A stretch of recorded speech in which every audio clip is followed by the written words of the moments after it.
अज छेवें पातशाह धन साहिब श्री गुरु हरगोबिंद पातशाह जी का प्रकाश दिहाड़ा है। आप सरबत संगतां नूं पातशाह जी के प्रकाश दिहाड़े दियां लख लख वधाइयां, लख लख मुबारकां। छेवें पातशाह धन साहिब श्री गुरु हरगोबिंद पातशाह जी का जन्म 1595 सन गुरु की वडाली ਅੰਮ੍ਰਿਤਸਰ ਜ਼ਿਲ੍ਹੇ ਦੇ ਵਿੱਚ ਹੁੰਦਾ ਹੈ। ਆਪ ਜੀ ਦੇ ਪਿਤਾ ਪੰਚਮ ਪਾਤਸ਼ਾਹ ਧੰਨ ਸਾਹਿਬ ਸ੍ਰੀ ਗੁਰੂ ਅਰਜਨ ਦੇਵ ਜੀ ਮਹਾਰਾਜ, ਆਪ ਜੀ ਦੀ ਮਾਤਾ ਗੰਗਾ ਜੀ ਪੰਚਮ ਪਾਤਸ਼ਾਹ ਜੀ ਦੇ ਮਹਿਲ। ਸਾਖੀਆਂ ਅਸੀਂ ਸੁਣਦੇ ਹਾਂ ਕਿ ਪਾਤਸ਼ਾਹ ਜੀ ਦਾ ਜਨਮ ਤਕਰੀਬਨ ਗੁਰੂ ਅਰਜਨ ਦੇਵ ਮਹਾਰਾਜ ਜੀ ਦੇ ਵਿਆਹ ਤੋਂ 11 ਸਾਲ ਬਾਅਦ ਹੁੰਦਾ ਹੈ। ਇੱਦਾਂ ਵੀ ਸਾਖੀ ਹੈ, ਕਹਿੰਦੇ ਨੇ ਬਾਬਾ ਪ੍ਰਿਥੀ ਚੰਦ ਜੀ ਦੀ ਘਰ ਵਾਲੀ ਜੋ ਗੁਰੂ ਅਰਜਨ ਦੇਵ ਮਹਾਰਾਜ ਜੀ ਦੇ ਭਰਾਤਾ ਨੇ ਵੱਡੇ, ਉਹਨੇ ਮਿਹਣਾ ਮਾਰਿਆ ਕਿਤੇ। ਜਿਹੜੀ ਟਾਂਚ ਹੁੰਦੀ ਹੈ ਨਾ, ਮਿਹਣਾ ਹੁੰਦਾ ਹੈ, ਉਹ ਗੁਰਮੁਖੋ ਹਥਿਆਰ ਦੇ ਨਾਲੋਂ ਵੀ ਵੱਧ ਕੰਮ ਕਰਦਾ। ਹਥਿਆਰ ਦਾ ਫੱਟ ਜ਼ਿੰਦਗੀ ਚੋਂ ਖਤਮ ਹੋ ਸਕਦਾ, ਤੁਹਾਡੇ ਸਰੀਰ ਚੋਂ ਮਿਟ ਸਕਦਾ ਹੈ, ਪਰ ਬੋਲਾਂ ਦੇ ਫੱਟ ਉਹ ਗੁਰਮੁਖੋ ਸਦਾ ਹੀ ਅੱਲੇ ਰਹਿੰਦੇ ਨੇ, ਸਦਾ ਹੀ, ਉਹ ਕਦੇ ਮਿਟਦੇ ਨਹੀਂ। ਮਾਤਾ ਗੰਗਾ ਬੜੇ ਆਨੰਦ ਦੇ ਵਿੱਚ ਨੇ। ਕਹਿੰਦੇ ਨੇ ਬਾਬਾ ਪ੍ਰਿਥੀ ਚੰਦ ਦੇ ਘਰੋਂ ਬੀਬੀ ਨੇ ਬੋਲ ਮਾਰ ਦਿੱਤੇ। ਕੋਈ ਗੱਲ ਹੋਈ ਕਿ ਹੁਣ ਤੇ ਗੁਰੂ ਨਾਨਕ ਦੀ ਗੱਦੀ ਸਾਡੇ ਘਰ ਦੇ ਵਿੱਚ ਹੀ ਆਉਣੀ ਆ, ਇਹਨਾਂ ਦਾ ਕਿਹੜਾ ਅੱਗੇ ਕੋਈ ਬੱਚਾ ਹੈ। ਮਾਤਾ ਗੰਗਾ ਜੀ ਦੇ ਹਿਰਦੇ ਤੇ ਬਹੁਤ ਸੱਟ ਵੱਜੀ। ਗੁਰੂ ਅਰਜਨ ਦੇਵ ਮਹਾਰਾਜ ਜੀ ਨੂੰ ਬੇਨਤੀ ਕੀਤੀ, ਸੱਚੇ ਪਾਤਸ਼ਾਹ ਹੁਣ ਤੇ ਸ਼ਰੀਕ ਵੀ ਮਿਹਣੇ ਲੱਗ ਗਏ ਮਾਰਨ, ਬਖਸ਼ਿਸ਼ ਕਰੋ, ਕਿਰਪਾ ਕਰੋ। ਮਹਾਰਾਜ ਕਹਿੰਦੇ ਕੋਈ ਗੱਲ ਨਹੀਂ, ਉਹ ਅਕਾਲ ਪੁਰਖ ਵਾਹਿਗੁਰੂ ਜੀ ਦਾ ਹੁਕਮ ਹੈ, ਉਹਦੀ ਮੌਜ ਹੈ। ਫਿਰ ਮਾਤਾ ਨੇ ਆਖਿਆ ਨਹੀਂ, ਹੁਣ ਸਹਿਣ ਨਹੀਂ ਹੁੰਦਾ, ਸ਼ਰੀਕਾਂ ਦੇ ਬੋਲ ਸਹਿਣ ਤੋਂ ਬਾਹਰ ਨੇ। ਫਿਰ ਕਹਿੰਦੇ ਨੇ ਮਹਾਰਾਜ ਨੇ ਬਾਬਾ ਬੁੱਢਾ ਜੀ ਕੋਲ ਮਾਤਾ ਗੰਗਾ ਜੀ ਨੂੰ ਭੇਜਿਆ। ਪਹਿਲੀ ਵਾਰ ਗਏ, ਫਿਰ ਨਹੀਂ ਗੱਲ ਬਣੀ। ਦੂਜੀ ਵਾਰ ਗਏ, ਫਿਰ ਨਹੀਂ ਗੱਲ ਬਣੀ। ਪਹਿਲੀ ਵਾਰ ਗਏ ਸੀ ਰੱਥਾਂ ਤੇ ਚੜ੍ਹ ਕੇ। ਉਦੋਂ ਬਾਬਾ ਬੁੱਢਾ ਜੀ ਜਿਹੜਾ ਬੀੜ ਸੀ, ਜਿੱਥੇ ਅੱਜ ਸਥਾਨ ਬਣਿਆ ਹੋਇਆ ਹੈ, ਉੱਥੇ ਮਹਾਰਾਜ ਪਸ਼ੂਆਂ ਨੂੰ ਸੰਭਾਲਣ ਦੀ ਸੇਵਾ ਕਰਦੇ ਸੀ।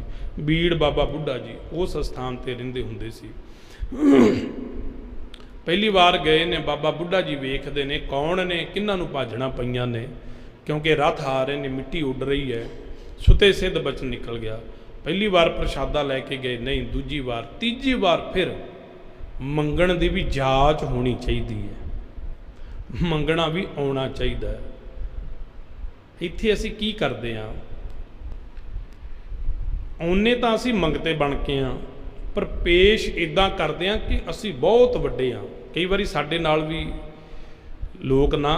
ਲੋਕ ਹੀ ਆਖਾਂਗੇ, ਉਹ ਤੇ ਸੰਗਤ ਖੈਰ ਉਹਨਾਂ ਤੇ ਅਸਰ ਨਹੀਂ ਹੋਇਆ ਹੁੰਦਾ। ਜਦੋਂ ਅਰਦਾਸ ਕਰਦੇ ਆ ਨਾ, ਅਰਦਾਸ ਦੇ ਵਿੱਚ ਆਪਾਂ ਨਾਂ ਲੈਂਦੇ ਹਾਂ, ਭਾਈ ਸਾਹਿਬ, ਭਾਈ ਫਲਾਣਾ ਸਿੰਘ ਜਾਂ ਬੀਬੀ ਫਲਾਣੀ ਕੌਰ। ਉਹ ਕਹਿਣਗੇ ਜੀ ਸਾਡਾ ਤਖੱਲਸ ਅੱਗੇ ਨਹੀਂ ਲਾਇਆ। ਮੰਨ ਲਓ ਮੈਂ ਡੀਸੀ ਹਾਂ, ਮੇਰਾ ਕੋਈ ਦੁਨਿਆਵੀ ਪੱਧਰ ਜ਼ਿਆਦਾ ਹੈ, ਕਿਸੇ ਵੀ ਮਹਿਕਮੇ ਨਾਲ ਸੰਬੰਧਿਤ ਕੋਈ ਵੱਡਾ ਉੱਚ ਅਹੁਦਾ ਹੈ, ਉਹ ਅੱਗੇ ਕਿਉਂ ਨਹੀਂ ਲਾਇਆ? ਉਹ ਭਾਈ ਤੂੰ ਮੰਗਤਾ ਹੈ, ਸਤਿਗੁਰਾਂ ਨੂੰ ਕੀ ਕਹਿੰਦਾ? ਫਿਰ ਸਤਿਗੁਰੂ ਕਹਿਣਗੇ ਜਾ ਫਿਰ। ਇਵੇਂ ਮਹਾਰਾਜਾ ਰਣਜੀਤ ਸਿੰਘ ਜੀ ਦੇ ਨਾਲ ਵੀ ਇੱਕ ਗਾਥਾ ਵਾਪਰੀ, ਸਮਾਂ ਆਪਣੇ ਕੋਲ ਥੋੜ੍ਹਾ ਹੈ। ਜਦੋਂ ਸਤਿਗੁਰਾਂ ਨੂੰ ਅਰਦਾਸ ਕਰਨੀ ਹੈ ਨਾ ਖੜ ਕੇ, ਉਦੋਂ ਸਾਦਾ ਨਾਂ ਲਿਆ ਕਰੋ, ਸਾਦਾ ਹੀ। ਜਿਹੜਾ ਅਰਦਾਸੀਆ ਸਿੰਘ ਜੇਕਰ ਸਾਦਾ ਨਾਂ ਲੈਂਦਾ ਨਾ, ਭਾਈ ਫਲਾਣਾ ਸਿੰਘ, ਚਾਹੇ ਕੋਈ ਦੇਸ਼ ਦਾ ਪ੍ਰਾਈਮ ਮਿਨਿਸਟਰ ਹੈ, ਮੁੱਖ ਮੰਤਰੀ ਹੈ, ਸਾਦਾ ਨਾਂ ਲੈਣਾ ਚਾਹੀਦਾ। ਦੁਨਿਆਵੀ ਤਖੱਲਸ ਹਟਾ ਦੇਣੇ ਚਾਹੀਦੇ ਨੇ। ਭਾਈ ਸਾਹਿਬ ਵੀ ਬਹੁਤ ਵੱਡਾ ਨਾਮ ਹੈ। ਭਾਈ ਗੁਰਦਾਸ ਜੀ ਗੁਰੂ ਘਰ ਦੇ ਵੇਦ ਵਿਆਸ ਨੇ, ਉਹਨਾਂ ਨੂੰ ਭਾਈ ਸਾਹਿਬ ਕਿਹਾ ਜਾਂਦਾ। ਕੋਈ ਸੰਤ ਮਹਾਤਮਾ ਕੋਈ ਨਾਂ ਨਹੀਂ ਲੱਗਦਾ ਉਹਨਾਂ ਅੱਗੇ। ਮੰਗਣਾ ਵੀ ਆਉਣਾ ਚਾਹੀਦਾ। ਜਦੋਂ ਅਸੀਂ ਇੱਥੋਂ ਬੇਨਤੀ ਕਰਦੇ ਹਾਂ ਸੰਗਤ ਲਈ, ਉਦੋਂ ਤੁਸੀਂ ਨਾਂ ਜ਼ਰੂਰ ਲਾ ਸਕਦੇ ਹੋ, ਕਿਉਂਕਿ ਉਹ ਸੰਗਤ ਨੂੰ ਦੱਸਣ ਦਾ ਇੱਕ ਤਰੀਕਾ ਹੁੰਦਾ। ਕਈ ਵਾਰੀ ਨਾਂ ਕਈਆਂ ਦੇ ਇੱਕੋ ਜਿਹੇ ਹੁੰਦੇ ਆ, ਅੱਗੇ ਤਖੱਲਸ ਲੱਗ ਗਿਆ, ਪਿੱਛੇ ਕੋਈ ਨਾਂ ਲੱਗ ਗਿਆ, ਸੰਗਤ ਨੂੰ ਸਮਝ ਆ ਜਾਂਦਾ ਕਿ ਭਾਈ ਫਲਾਣਾ ਬੰਦਾ ਹੈ। ਪਰ ਜਦੋਂ ਗੁਰੂ ਅੱਗੇ ਅਰਦਾਸ ਕਰਨੀ ਹੈ ਉਦੋਂ ਨੂੰ ਕਿ ਤਖੱਲਸ ਲਾਉਣਾ। ਜਿਵੇਂ ਆਪਾਂ ਅਰਦਾਸ ਦੇ ਵਿੱਚ ਆ ਲਿਖੀਆਂ ਨੇ ਨਾ, ਕਈਆਂ ਤੇ ਚਲੋ ਲਿਖਿਆ ਵੀ ਹੈ ਪਰ ਅਸੀਂ ਬੋਲਦੇ ਹੀ ਨਹੀਂ ਹੈਗੇ, ਕਿਉਂਕਿ ਚਲੋ ਮਾੜੀ ਮੋਟੀ ਮੱਤ ਗੁਰੂ ਸਾਹਿਬ ਨੇ ਦਿੱਤੀ ਹੈ, ਉਹ ਨਹੀਂ ਬੋਲਦੇ ਅਗਲਾ ਕਿ ਇਹਦਾ ਦੁਨਿਆਵੀ ਅਹੁਦਾ ਕੀ ਹੈ। ਨਾ, ਅਰਦਾਸ 'ਚ ਨਹੀਂ ਬੋਲਣਾ। ਜਦੋਂ ਉੱਥੋਂ ਬੋਲਦੇ ਹਾਂ ਉੱਥੋਂ ਬੋਲ ਸਕਦੇ ਹਾਂ, ਕਿਉਂਕਿ ਉਹ ਸੰਗਤ ਨੂੰ ਸੰਬੋਧਨ ਕਰ ਰਹੇ ਆ। ਇਸ ਕਰਕੇ ਮੰਗਣ ਦੀ ਵੀ ਜਾਂਚ ਹੋਣੀ ਚਾਹੀਦੀ ਹੈ, ਕਿਵੇਂ ਮੰਗਣਾ ਹੈ। ਆ ਕੇ ਮਾਤਾ ਗੰਗਾ ਜੀ ਨੇ ਗੁਰੂ ਅਰਜਨ ਦੇਵ ਜੀ ਦੇ ਚਰਨਾਂ 'ਚ ਬੇਨਤੀ ਕੀਤੀ, ਪਾਤਸ਼ਾਹ ਗੱਲ ਨਹੀਂ ਬਣੇਗੀ। ਗੁਰੂ ਅਰਜਨ ਦੇਵ ਮਹਾਰਾਜ ਕਹਿੰਦੇ ਕਿਵੇਂ ਜਾਂਦੇ ਹੋ? ਬਾਬਾ ਬੁੱਢਾ ਜੀ ਕੋਲ ਦੱਸ ਦਿੱਤਾ, ਇੱਦਾਂ ਜਾਂਦੇ ਆ। ਨਹੀਂ ਭਾਈ, ਜਦੋਂ ਮੰਗਣਾ ਹੋਵੇ ਨਾ ਫਿਰ ਨਿਮਰਤਾ ਰੱਖ ਕੇ ਜਾਣਾ ਪੈਂਦਾ। ਉਹ ਕਿਵੇਂ? ਰੱਥ ਸਾਰਾ ਕੁਛ ਇਹ ਟਕਵਾਂਜੇ ਇੱਥੇ ਛੱਡ ਕੇ ਜਾਓ, ਨੰਗੇ ਪੈਰੀ ਆਪ ਲੰਗਰ ਪ੍ਰਸ਼ਾਦਾ ਤਿਆਰ ਕਰੋ, ਆਪ ਸਾਰਾ ਕੁਝ ਹੱਥੀਂ ਕਰੋ, ਹੱਥੀਂ ਕਰਕੇ ਤਿਆਰ ਕਰਕੇ ਸਿਰ ਤੇ ਚੁੱਕ ਕੇ ਲੈ ਕੇ ਜਾਓ। ਫਿਰ ਗਏ ਮਾਤਾ ਗੰਗਾ ਜੀ ਗੁਰੂ ਅਰਜਨ ਦੇਵ ਮਹਾਰਾਜ ਜੀ ਦੇ ਘਰੋਂ, ਗਏ ਬਾਬਾ ਬੁੱਢਾ ਜੀ ਕੋਲ। ਗੁਰਮੁਖੋ ਇੱਦਾਂ ਦੇ ਵਿਸ਼ੇ ਖੈਰ ਇਮੋਸ਼ਨਲ ਹੁੰਦੇ ਆ। ਅਰਦਾਸ ਬੇਨਤੀ ਕੀਤੀ, ਬਾਬਾ ਬੁੱਢਾ ਜੀ ਖੁਸ਼ ਹੋ ਗਏ। ਗੁਰੂ ਗ੍ਰੰਥ ਸਾਹਿਬ ਜੀ ਦੇ ਪਹਿਲੇ ਗ੍ਰੰਥੀ ਬਾਬਾ ਬੁੱਢਾ ਜੀ, ਜਿਨ੍ਹਾਂ ਨੂੰ ਮਾਣ ਹੈ, ਕਿੰਨੇ ਗੁਰੂ ਸਾਹਿਬ ਜੀ ਦੇ ਦਰਸ਼ਨ ਕੀਤੇ ਉਹਨਾਂ ਨੇ? 6। ਗੁਰੂ ਨਾਨਕ ਸਾਹਿਬ ਜੀ ਦੇ, ਦੂਸਰੇ ਗੁਰੂ ਗੁਰੂ ਅੰਗਦ ਦੇਵ ਮਹਾਰਾਜ, ਤੀਸਰੇ ਗੁਰੂ ਅਮਰਦਾਸ ਜੀ, ਚੌਥੇ ਗੁਰੂ ਰਾਮਦਾਸ, ਪੰਜਵੇਂ ਗੁਰੂ ਅਰਜਨ ਦੇਵ ਮਹਾਰਾਜ ਔਰ 6ਵੇਂ ਗੁਰੂ ਹਰਗੋਬਿੰਦ ਪਾਤਸ਼ਾਹ ਜੀ ਦੇ ਸਮੇਂ ਤੱਕ ਰਹੇ। ਪ੍ਰਸ਼ਾਦਾ ਛਕਣ ਲੱਗੇ ਆ, ਕਹਿੰਦੇ ਨੇ ਮਾਤਾ ਗੰਗਾ ਗੰਢਾ ਲੈ ਕੇ ਗਈ ਹੈ, ਗੰਢੇ ਤੇ ਮੁੱਕੀ ਮਾਰਦੇ ਆ, ਮੁੱਕੀ ਮਾਰ ਕੇ ਗੰਢਾ ਭੰਨ ਦਿੱਤਾ। ਸੁਤੇ ਸਿੱਧ ਸੋਚ ਕੇ ਕੋਈ ਬਚਨ ਨਹੀਂ ਕਰਦਾ ਹੁੰਦਾ। ਜਿਹੜਾ ਸੰਤ ਮਹਾਤਮਾ ਹੈ ਨਾ, ਰੱਬੀ ਰੂਹ ਹੈ, ਸੋਚ ਕੇ ਕੀਤਾ ਹੋਇਆ ਬਚਨ ਉਹਦਾ ਕੋਈ ਨਹੀਂ ਅਰਥ ਹੁੰਦਾ। ਸੁਤੇ ਸਿੱਧ ਬਾਬਾ ਬੁੱਢਾ ਜੀ ਦੇ ਹਿਰਦੇ ਦੇ ਵਿੱਚੋਂ ਬਚਨ ਨਿਕਲ ਗਿਆ ਕਿ ਐਸਾ ਮਹਾਬਲੀ ਯੋਧਾ ਸੂਰਮਾ ਪੈਦਾ ਹੋਏਗਾ, ਦੁਸ਼ਮਣਾਂ ਦੇ ਇਸ ਗੰਢੇ ਦੀ ਤਰ੍ਹਾਂ ਸਿਰ ਭੰਨਿਆ ਕਰੇਗਾ। ਆਖੋ ਸਤਨਾਮ ਸ੍ਰੀ ਵਾਹਿਗੁਰੂ। ਫਿਰ ਭਾਈ ਗੁਰਦਾਸ ਜੀ ਨੇ ਵਾਰ ਦੇ ਵਿੱਚ ਜ਼ਿਕਰ ਕੀਤਾ, ਕਹਿੰਦੇ ਨੇ 5 ਪਿਆਲੇ 5 ਪੀਰ, 6ਠਮ ਪੀਰ ਬੈਠਾ ਗੁਰ ਭਾਰੀ, ਅਰਜਨ ਕਾਇਆ ਪਲਟ ਕੈ ਮੂਰਤ ਹਰ ਗੋਬਿੰਦ ਸਵਾਰੀ, ਚੱਲੀ ਪੀੜੀ ਸੋਢੀਆਂ ਰੂਪ ਦਿਖਾਵਣ, ਵਾਰੋ ਵਾਰੀ ਦਲ ਭੰਜਨ ਗੁਰ ਸੂਰਮਾ, ਵੱਡ ਜੋਧਾ ਬਹੋ ਪਰ ਉਪਕਾਰੀ, ਪੁੱਛਣ ਸਿੱਖ ਅਰਦਾਸ ਕਰ, ਛੇ ਮਹਿਲਾਂ ਤੱਕ ਦਰਸ਼ਨ ਨਿਹਾਰੀ। ਵੱਡ ਜੋਧਾ ਬਹੁ ਪਰ ਉਪਕਾਰੀ, ਵੱਡਾ ਜੋਧਾ ਔਰ ਬਹੁਤ ਵੱਡਾ ਪਰ ਉਪਕਾਰੀ। ਸੱਚੇ ਪਾਤਸ਼ਾਹ ਜੀ ਦਾ ਸਰੀਰ ਬਹੁਤ ਤਕੜਾ ਸੀ, ਬਹੁਤ। ਇੱਕ ਘੋੜੇ ਤੇ ਸਵਾਰੀ ਕਰਦੇ ਸੀ, ਕੁਝ ਸਮੇਂ ਬਾਅਦ ਘੋੜਾ ਬਦਲਣਾ ਪੈਂਦਾ ਹੁੰਦਾ ਸੀ। ਬੜੇ ਯੋਧੇ ਸੂਰਮੇ ਚੜ੍ਹਦੀ ਕਲਾ ਵਾਲੇ ਹੋਏ। ਇੱਦਾਂ ਫਿਰ ਮਾਤਾ ਗੰਗਾ ਜੀ ਨੂੰ ਦਾਤ ਪ੍ਰਾਪਤ ਹੋਈ। ਕੁਝ ਸਮੇਂ ਬਾਅਦ ਪਾਤਸ਼ਾਹ ਜੀ ਦਾ ਪ੍ਰਕਾਸ਼ ਹੋਇਆ। ਉਦੋਂ ਵਡਾਲੀ ਦੀ ਧਰਤੀ ਤੇ ਸੀ ਮਹਾਰਾਜ। ਬੜੀਆਂ ਖੁਸ਼ੀਆਂ ਸੰਗਤਾਂ ਦੇ ਵਿੱਚ ਮਹਾਰਾਜ ਜੀ ਤਕਰੀਬਨ ਜਦੋਂ 11 ਕੁ ਸਾਲ ਦੀ ਉਮਰ ਹੋਈ, ਉਦੋਂ ਫਿਰ ਗੁਰੂ ਅਰਜਨ ਦੇਵ ਮਹਾਰਾਜ ਜੀ ਦੀ ਸ਼ਹਾਦਤ ਹੋ ਜਾਂਦੀ ਹੈ। ਔਰ ਬਚਪਨ ਬਾਬਾ ਬੁੱਢਾ ਜੀ ਦੀ ਨਿਗਰਾਨੀ ਦੇ ਵਿੱਚ ਬਤੀਤ ਹੁੰਦਾ ਹੈ। ਸ਼ਸਤਰ ਵਿੱਦਿਆ ਬਾਬਾ ਬੁੱਢਾ ਜੀ ਦਿੰਦੇ ਨੇ। ਹਰ ਤਰ੍ਹਾਂ ਦੀ ਵਿੱਦਿਆ 'ਚ ਗੁਰੂ ਸਾਹਿਬ ਜੀ ਨੂੰ ਨਿਪੁੰਨ ਕੀਤਾ ਜਾਂਦਾ ਹੈ। ਹੁਣ ਗੁਰਮੁਖੋ ਇੱਥੇ ਗੱਲ ਇੱਕ ਹੋਰ ਸੋਚਣ ਵਾਲੀ ਹੈ।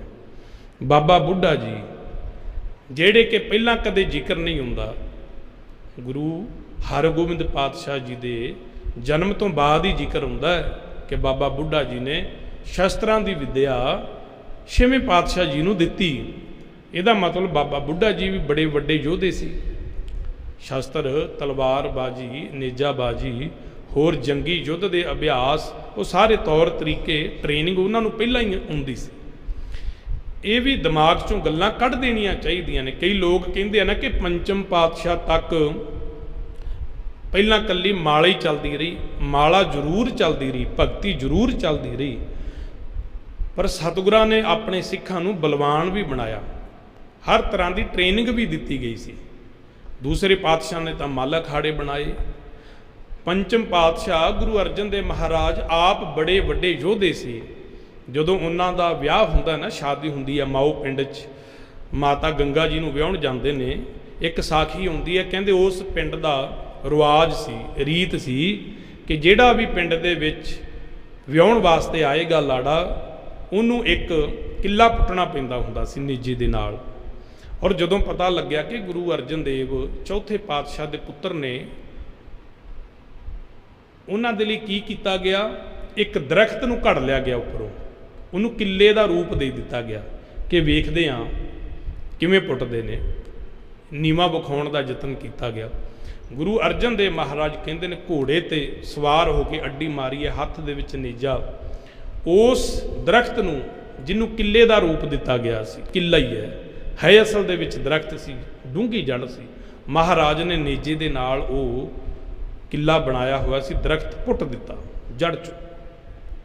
ਇਸ ਕਰਕੇ ਗੁਰੂ ਅਰਜਨ ਦੇਵ ਮਹਾਰਾਜ ਜੀ ਵੀ ਬੜੇ ਤਕੜੇ ਯੋਧੇ ਸੀ। ਖੈਰ ਸਤਿਗੁਰਾਂ ਦਾ ਪ੍ਰਕਾਸ਼ ਹੋ ਜਾਂਦਾ ਹੈ, ਬਚਪਨ 'ਚ ਸਾਰੇ ਤਰ੍ਹਾਂ ਦੀ ਸਿੱਖਿਆ ਦਿੱਤੀ ਜਾਂਦੀ ਹੈ। 11 ਕੁ ਸਾਲ ਦੀ ਉਮਰ ਦੇ ਵਿੱਚ ਗੁਰੂ ਅਰਜਨ ਦੇਵ ਮਹਾਰਾਜ ਜੀ ਲਾਹੌਰ ਦੇ ਵਿੱਚ ਸ਼ਹੀਦ ਹੋ ਜਾਂਦੇ ਆ। ਉਸ ਤੋਂ ਪਹਿਲਾਂ ਆਪ ਜੀ ਨੂੰ ਗੁਰੂ ਅਰਜਨ ਦੇਵ ਮਹਾਰਾਜ ਜੀ ਗੁਰਤਾ ਗੱਦੀ ਬਖਸ਼ ਕੇ ਚਲੇ ਜਾਂਦੇ ਆ। ਫਿਰ ਆਪ ਜੀ ਨੇ ਪਿਛਲੀ ਮਰਿਆਦਾ ਦੇ ਵਿੱਚ ਥੋੜ੍ਹਾ ਜਿਹਾ ਬਦਲਾਅ ਕਰ ਦਿੱਤਾ। ਜਿੱਥੇ ਮੀਰੀ ਸੀ ਉੱਥੇ ਪੀਰੀ ਦਾ ਵੀ ਸੰਕਲਪ ਮਹਾਰਾਜ ਨੇ, ਮੀਰੀ ਤੇ ਪੀਰੀ, ਧਰਮ ਦੇ ਨਾਲ ਰਾਜਨੀਤੀ ਨੂੰ ਵੀ ਐਡ ਕਰ ਦਿੱਤਾ। ਸੰਗਤਾਂ ਨੂੰ ਆਖਿਆ ਕਿ ਭਾਈ ਹੁਣ ਨਗਦੀ ਦੀ ਥਾਂ ਤੇ ਸੋਹਣੇ ਘੋੜੇ ਲੈ ਕੇ ਆਓ, ਸੋਹਣੇ ਸ਼ਸਤਰ ਲੈ ਕੇ ਆਓ ਔਰ ਜਵਾਨੀ ਗੁਰੂ ਘਰ ਨੂੰ ਅਰਪਣ ਕਰੋ। ਫਿਰ ਬਹੁਤ ਸਿੱਖ ਪਾਤਸ਼ਾਹ ਜੀ ਦੇ ਕੋਲ ਨੌਜਵਾਨ ਆਏ।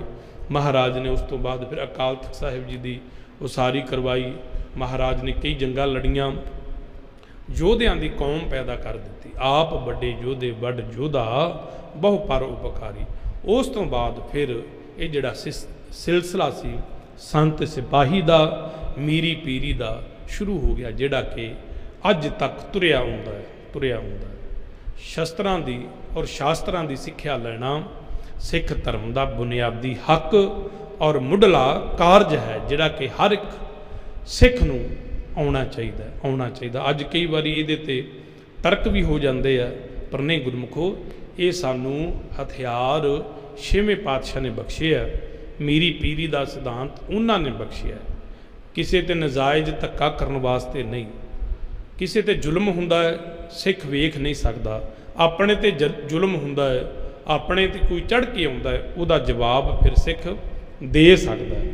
ਘਰ ਦੇ ਵਿੱਚ ਗੁਰਮੁਖੋ ਰਵਾਇਤੀ ਸ਼ਾਸਤਰ ਰੱਖਣੇ ਜ਼ਰੂਰੀ ਹੈ। ਹਰ ਇੱਕ ਸਿੱਖ ਦੇ ਘਰ ਦੇ ਵਿੱਚ ਤਲਵਾਰ ਤੇ ਜੋ ਸਤਿਗੁਰਾਂ ਦੀ ਦਾਤ ਹੈ ਉਹ ਤੇ ਹੋਣੀ ਚਾਹੀਦੀ ਹੈ ਨਾ। 3 ਫੁੱਟੀ ਕਿਰਪਾਨ ਹਰ ਇੱਕ ਘਰ ਦੇ ਵਿੱਚ ਹੋਣੀ ਚਾਹੀਦੀ ਹੈ, ਹਰ ਇੱਕ ਘਰ ਦੇ ਵਿੱਚ।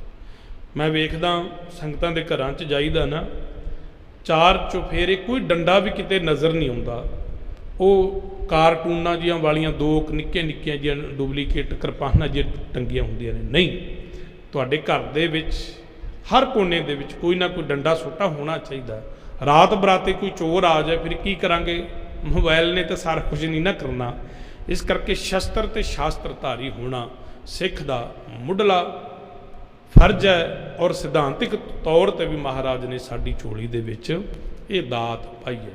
ਸੋ ਆਪ ਜੀ ਦੀਆਂ 3 ਸ਼ਾਦੀਆਂ ਹੋਈਆਂ। ਮਾਤਾ ਨਾਨਕੀ ਜੀ, ਮਾਤਾ ਮਰਵਾਹੀ ਜੀ ਔਰ ਮਾਤਾ ਦਮੋਦਰੀ ਜੀ। ਉਹਨਾਂ ਦੇ ਫਿਰ 5 ਪੁੱਤਰ ਔਰ 1 ਬੇਟੀ ਛੇਵੇਂ ਪਾਤਸ਼ਾਹ ਜੀ ਦੇ।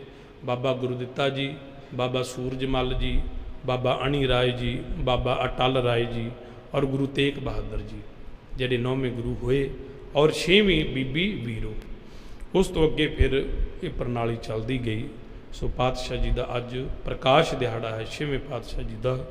ਸਾਰੀਆਂ ਸੰਗਤਾਂ ਨੂੰ ਗੁਰੂ ਸਾਹਿਬ ਜੀ ਦੇ ਪ੍ਰਕਾਸ਼ ਦਿਹਾੜੇ ਦੀਆਂ ਵਧਾਈਆਂ ਔਰ ਸਤਿਗੁਰਾਂ ਦੇ ਚਰਨਾਂ ਦੇ ਵਿੱਚ ਅਰਦਾਸ ਬੇਨਤੀ ਵੀ ਕਰਨੀ ਹੈ, ਸੱਚੇ ਪਾਤਸ਼ਾਹ ਸਾਡੇ ਜੀਵਨ ਦੇ ਵਿੱਚ ਵੀ ਉਹ ਚੜ੍ਹਦੀ ਕਲਾ ਵਾਲਾ ਸੰਕੇਤਿਤ ਆ ਜਾਵੇ, ਚੜ੍ਹਦੀ ਕਲਾ ਵਾਲਾ ਗਿਆਨ ਸਾਨੂੰ ਪ੍ਰਾਪਤ ਹੋ ਜਾਏ, ਜਿਹੜਾ ਵਾਹਿਗੁਰੂ ਜੀ ਤੁਸੀਂ ਆਪਣਿਆਂ ਸਿੱਖਾਂ ਨੂੰ ਵੰਡਿਆ ਸੀ।